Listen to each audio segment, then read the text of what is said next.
কান ধরো, কান ধরো বলছি। শুধু কান ধরলেই হবে না, মুরগি হও। কিরে কি হয়েছে? আর উনি কি করেছে? আর বলিস না, প্রত্যেকটা দিন আমাকে ফলো করবে, রোজ রোজ ফুল পাড়াবে বাচ্চাদের দিয়ে, রোদ বৃষ্টি ঝড় যাই হোক না কেন আমাকে দেখার জন্য দাঁড়িয়ে থাকে। এটা তো ভালো কথা। হ্যাঁ, এই পর্যন্তই তো ঠিক ছিল। কালকে কি করছিস জানিস? লাভ লেটার পাঠিয়েছে। তুই বল, বাবা দেখলে কি হতো আমার?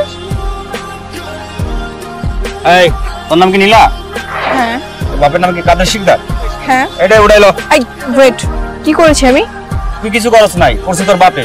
তোর উড়াইলো যামু, তোর বাপে সুর করে চান্দা দিয়া যাবো, বুঝছ নাই? এই বেটা দাঁড়া আসিস কে? উড়াইলো।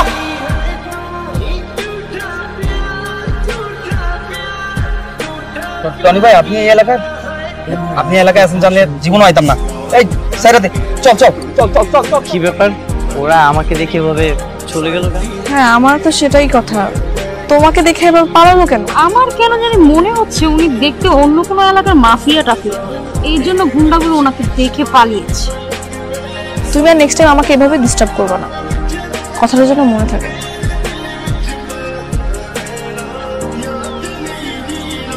রাফি কল দিছে। হ্যালো। হ্যাঁ, রাফি বলছি। তুমি আবার কেন কল দিয়েছো? আমাকে এত বিরক্ত করলে কিন্তু আমি তোমার নাম্বার ব্ল্যাক লিস্টে পড়াবো। না না না, আমি তো তোমাকে খুব ভালোবাসি। তুমি কেন আমাকে ব্লক লিস্টে? খুব ভালোবাসো তাই না? হ্যাঁ, খুব ভালোবাসি। তুমি যদি নীলাকে ভালোই বাসো তাহলে ভালোবাসা পূরণ দাও। বলো কি করতে হবে? এখন তো অনেক রাত, তুমি কি এই মুহূর্তে নীলার জন্য আইসক্রিম আনতে পারবে? কেন পারবো না, অবশ্যই পারবো। শুধু আনলেই হবে না, দেয়াল টপকিয়ে দোতলায় দিয়ে যেতে হবে। আমি আসতেছি। ঠিক আছে। কি চলে আসছো? তো আসবো না? তুমি আইসক্রিম খেতে চেয়েছো, আমি আসলে হয়? বুঝছি, তুমি অনেক কিছু পারো। তাহলে কি আমি পাস? সেটা তো তোমাকে এখন বললে হবে না, তোমাকে আরো অনেক বেশি পরীক্ষা দিতে হবে। এখন তুমি যেখান দিয়ে এসেছো সেখান দিয়ে যাও। ঠিক আছে, তাহলে কি আমি যাবো? হ্যাঁ যাও।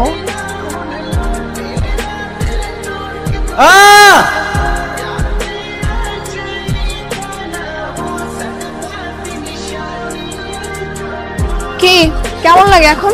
খুব তো হিরোদের মতো আসছিল আইসক্রিম দিতে, আইসক্রিম দিতে এসে এখন ধপাস। না, আসলে পা পিছলে পড়ে গেছি। ভালো হয়েছে, আর পিছু পিছু ঘুরতে পারবো। ডাক্তার বলেছে গুরুতর কিছু না, তাড়াতাড়ি ঠিক হয়ে যাবে। তোমার পিছনে ঘুরতে পারবো। তাই না? হ্যাঁ তাই। ভালোবাসা মানুষের জন্য মানুষ তো কত কি করে, জীবন পর্যন্ত দিয়ে দেয়।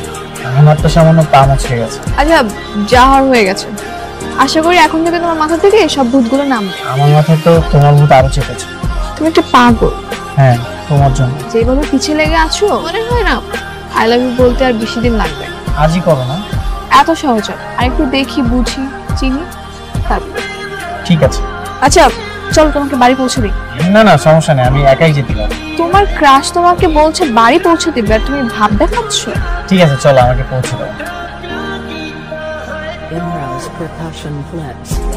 তোমার বাসায় কেউ থাকে না? না, আমি এখানে একাই থাকি, আমার আপন বলতে কেউ না। তুমি আমার ছবি দেয়ালে টাঙিয়েছো? তুমি তোমার সবকিছু, আমার ভালোবাসা। তোমার ছবি না দেখলে তোমার সকালটাই শুরু হয়। পাশে উনি কে? আমার মা। বাহ, মায়ের পাশে আমাকে রেখেছো? কারণ মা তোমাকে খুব পছন্দ করে। আচ্ছা হয়েছে, আমি তাহলে চলে যাই। ঠিক আছে, বাই। শোনো, লাভ ইউ। কিরে, কি ব্যাপার? মিটমিট করে হাসছিস কেন? আমি বলে দেই। এই না না, কি বলবি? আরে বল বল। তোমাকে তো প্রেমে পড়েছে। তাই কি? না না বাবা, এরকম কিছুই না। এই তোকে আমি বলেছি প্রেমে পড়েছি? আমার মেয়ে প্রেমে পড়েনি, কিন্তু পড়তে যাচ্ছে, তাই তো? না বাবা, এরকম কিছুই না। তার ছেলেটার নাম কি? কি করে? বাবা, ওর নাম রাফি, বিজনেস করে, বাসায় কেউ নেই, ও একাই থাকে। তো একদিন বাসায় ডাক না, দেখা করি। কি বলো, আনবো? হ্যাঁ। কি ভেবেছো এখানে আসতে বলেছি বলে কি আমি পটে গেছি? না, তেমন কিছু না, তবে তুমি যে আমার উপরে একটু নরম হয়েছো সেটা আমি বুঝতে পেরেছি। সত্যি বলতে আমি কিছু শর্ত নিয়ে এসেছি, যদি তুমি সেগুলো মানতে পারো তাহলে আমি ভেবে দেখবো তোমাকে অ্যাকসেপ্ট করা যায় কিনা। বলো কি শর্ত? আমার ছোট্ট একটা সংসার, আমার হাজবেন্ড আমাকে অনেক বেশি সময় দেবে, প্রত্যেকটা দিন আমাকে ঘুরতে নিয়ে যেতে হবে।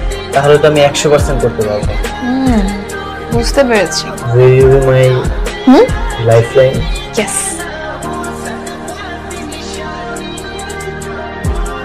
রাফি, তুমি আমার বাবা। আসসালামু আলাইকুম আঙ্কেল। আচ্ছা বাবা, তুমি তাহলে কথা বলো, আমি চা বানাই। তুমি কেন আমার মেয়েকে টার্গেট করেছো? হ্যাঁ আমি টনি, কিন্তু আঙ্কেল আমি এখন ভালো হয়ে গেছি, এখন আমি রাফি। একটা মাত্র মেয়ে, আমার মেয়ের জীবনটা নষ্ট করো না বাবা। আমার মেয়ের জীবন থেকে সরে যাও বাবা। আমি টনি নাম শুনলে সবাই অনেক ভয় পেত, কিন্তু আঙ্কেল আমি সেই লাইফ থেকে অলরেডি সরে এসেছি। আমি আর কোনো অন্যায় কাজের সাথে জড়িত নয়। রাফি, তুমি কি করতে অতীতে? বাবা কেউ? ও গাজীপুরের অন্যতম মাফিয়া ডন। ওকে রাস্তা নিয়ে 1 সপ্তাহ আমাকে রেখে দিয়েছিল। 50 লাখ টাকা মুক্তিপণ দিয়ে আমি জীবন নিয়ে বাঁচিয়েছিলাম। আঙ্কেল আমি আসলে একদম চুপ, বের হ আমার বাসা থেকে, বের হ। এই বাবা, আমি আসলে বুঝি নাই ওর সরল মানুষের পিছনে এত বড় একটা কালো অন্ধকার জগৎ লুকিয়ে আছে। কোথায় নিয়ে যাচ্ছিস তুই আমাকে? একটু দাঁড়া। তুমি আবার কেন আসছো আমার চোখের সামনে? তোমাকে আমি নিষেধ করেছি না? তুমি কি চাও আমি তোমাকে পুলিশের হাতে ধরিয়ে দিই? আমি তোমাকে কিছু কথা বলতে চাই। আমি কি বলবো তুমি তোমার কথাটা তো শুনবে। আমি তোমার কোনো কথাই শুনবো না, তোমার কোনো কথাই না ট্রাস্ট করবো না। লিসা, তুমি চুপ করে আছো। ও তোকে কি বলতে বলছে? নীলা, সত্যি বলতে রাফি ভাই আমারই পূর্ব পরিচিত, আর আমার কলেজেরই সিনিয়র বড় ভাইয়া। রাফি ভাইয়া সত্যি অনেক ভালো হয়ে গেছে রে। হ্যাঁ সত্যি, আমি গুন্ডা মাফিয়া ছিলাম, সবাই আমাকে অনেক ভয় পেত। কিন্তু বিশ্বাস করো, আমি আর এখন আর কোনো অন্যায় কিছুর সাথে জড়িত নেই। পৃথিবীতে আমার আপন বলতে একজনই ছিল, আমার মা। আমার মা মারা যাওয়ার পর আমি তার ইচ্ছাটা পূরণ করতে চাই। আমার মার ইচ্ছাটা ছিল সে তোমাকে বউ হিসেবে দেখতে চায়, আর তোমার খোঁজ নিতে গিয়ে লিসার সাথে যোগাযোগ। দেখেন ভাইয়া, এটা কোনো মতেই সম্ভব না। নীলা আপনাকে কখনোই বিয়ে করবে না। আমি আমার মায়ের ইচ্ছাটা পূরণ করতে চাই, সেটা যে কোনো কিছুর বিনিময়ে। আপনি কি আপনার মাকে অনেক বেশি ভালোবাসেন? আপনি আপনার মায়ের স্বপ্ন, ইচ্ছে পূরণ করতে পারবেন? সব করতে পারবো। তাহলে ভাইয়া আপনি ভালো হয়ে সুন্দর স্বাভাবিক জীবনে ফিরে আসেন। নীলা তো আমার মামা, তো ও অনেক ইমোশনাল। আপনি ওর পিছনে লেগে থাকেন, দেখবেন কাজ হয়ে গেছে। ভেবে দেখি। এরপর যখন তোমাকে প্রথম দেখি, সত্যি বলতে আমার অনেক পছন্দ, আমি তোমাকে অনেক ভালোবাসি। আর তখনই আমি লিসার হেল্প করি, তোমার পিছনে লেগে থাকি। তোর লজ্জা করে না? নিজের কাজিনকে এরকম একটা ছেলের সাথে তুই জড়িয়েছিস? নীলা, বিশ্বাস করো, আমি আর কোনো অন্য কোনো কিছুর সাথে জড়িত নেই। আচ্ছা, আমি তোমার কোনো কথাই শুনবো না। তুমি ভালো হও কি মন্দ হও তাতে আমার কিচ্ছু যায় আসে না। আর তোমার মতো একটা ছেলেকে বিয়ে করা তো দূরে থাক, আমি তোমার ছায়াও মারাবো। লিসা, সরি ভাইয়া, আমি আপনাকে আর হেল্প করতে পারবো না, সরি।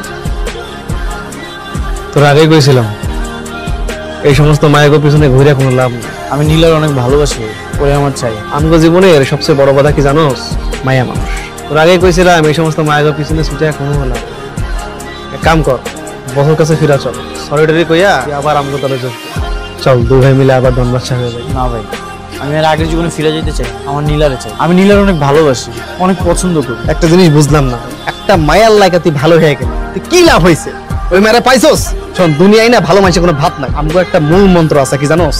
যখন সোজা আঙুলে ঘৃণা ওঠে, আঙুলটা বাঁকা করতে হয়। এখন যদি তুই আগের জীবনে থাকতিস, ওই মায়ার বাপ তোর কাছে আয়া পড়তে, আশা কইতে বাবা আমার মায়ের বিয়ে করো।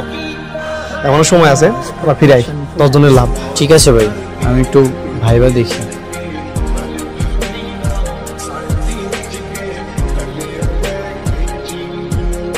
আর একবার ফোন দিলে কিন্তু আমি ফোন ভেঙে ফেলবো। আচ্ছা আচ্ছা, আমি আর একটাও কল দিব না। তুমি শুধু আমার একটা প্রশ্নের উত্তর দাও।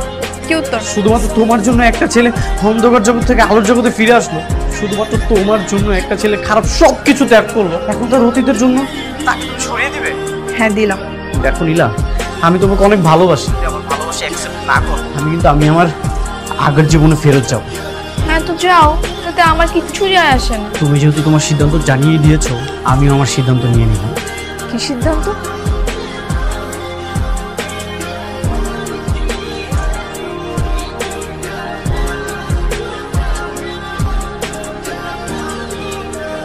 তোমরা এখানে? শ্বশুর মশাই, একটা জিনিস ভাইবা দেখলাম, এই দুনিয়াতে আসলে ভালো মানুষের কোনো দাম নেই। তাই আগের জীবনে ফিরে গেছে। বউজান কই? বউর একটু ডাকেন দেখি।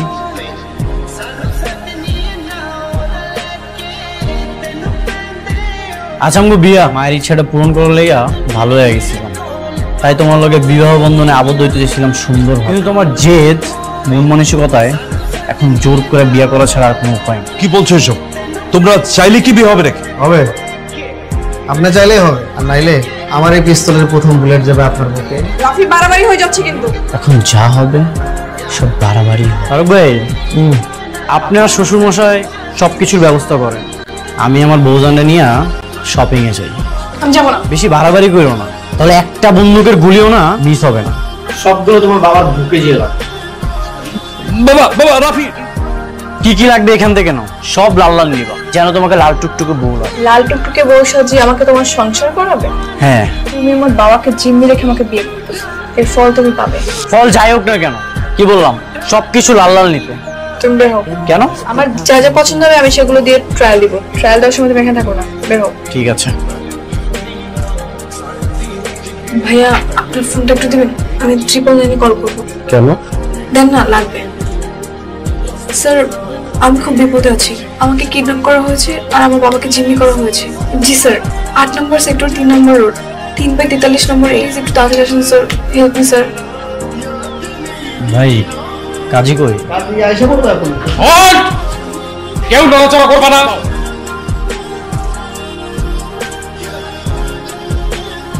আপনারা এখান থেকে চলে যান, নইলে কিন্তু নীলাকে গুলি করে শেষ করে দিব। আর জানেন তো টনিক টার্গেট কখনো মিস হয়। আমি আবারও বলছি, তুমি আত্মসমর্পণ করো টনি। আমি আত্মসমর্পণ করব? আমি আমার ভালোবাসার মানুষকে রেখে জেলে চলে যাব? হয়তো একসাথেই জেলে যাব, হয়তো একসাথেই সংসার করব। আপনারা এখান থেকে চলে যান। না স্যার, আপনারা যাবেন না, আমাকে গুলি করে দেখ, তারপর ওর মতো অমানুষকে অ্যারেস্ট করে নিয়ে যান। ঠিক আছে, তবে তাই হোক, পৃথিবীর বুক থেকে মুছে ফেলে আমার ভালোবাসা। না না, প্লিজ প্লিজ প্লিজ, তুমি